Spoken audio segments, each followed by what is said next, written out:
Drama சினிமாவை எடுக்கும்போதே அந்த அளவுக்கு சக்சஸ்ஃபுல்லா இல்ல. There are wonderful dramas cinema எடுத்து சக்ஸஸ்ஃபுல்லாக வந்திருக்கு. எத்தனையோ நாடகங்கள். காசேதான் கடவுளா காசேதான் drama கடவுளா மட்டும் எவ்வளோ பெரிய ஹிட். வீட்டுக்கு வீடு. பொய்க்கால் குதிரையா சார். பொய்க்கால் குதிரை வந்து ப்ராபப்ளி வந்து அந்த காஸ்டிங்கில் தப்பா அது என்னன்னு தெரியல எனக்கு. பட் பாலச்சந்தர் சார் ஒரு வாட்டி நானும் மோகனும் பர்சனலாக போயிருக்கும்போது அவர் சொன்னார், அந்த எடிட்டிங்கில் ஏதோ நான் தப்பு பண்ணிட்டேயா, நான் மிஸ்டேக் பண்ணிட்டேன், நீ ரொம்ப ஓவர் ரைட்டிங் பண்ணிட்ட அப்போ வந்து மோகன் ஒரு கம்பெனியில் வேறு ஒர்க் பண்ணியிருந்தான். ஸோ காலையில் கொண்டு போய் 60 பேஜை பாலச்சந்தர் சார்கிட்ட கொடுத்துட்டு இவன் கிளம்பி ஆஃபீஸ் போயிடுவான். அவர் சாயங்காலத்துக்குள்ளே அதை எடிட் பண்ணி அடுத்த நாள் ஷூட்டு. அவர் இன்ஃபேக்ட் சொன்னார், என்ன ப்ராபப்ளி நான் அதில் நான் மிஸ் பண்ணிட்டேன்னு நினைக்கிறேன் நல்ல விஷயங்களை. எனக்கு இந்த டூ மச் ஆஃப் ரைட்டிங் என்னால் முடியல, அதில் ஏதோ தப்பு நடந்திருக்கு அப்படின்னு எங்கள் மேடையிலே வந்து சொன்னார் Balachander sir. But there are places which are very successful in cinemas.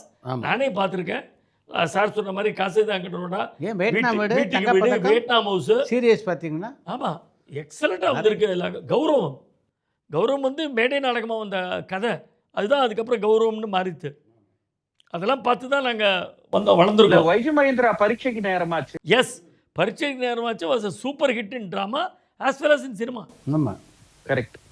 மகேந்திராவோட masterpiece அது.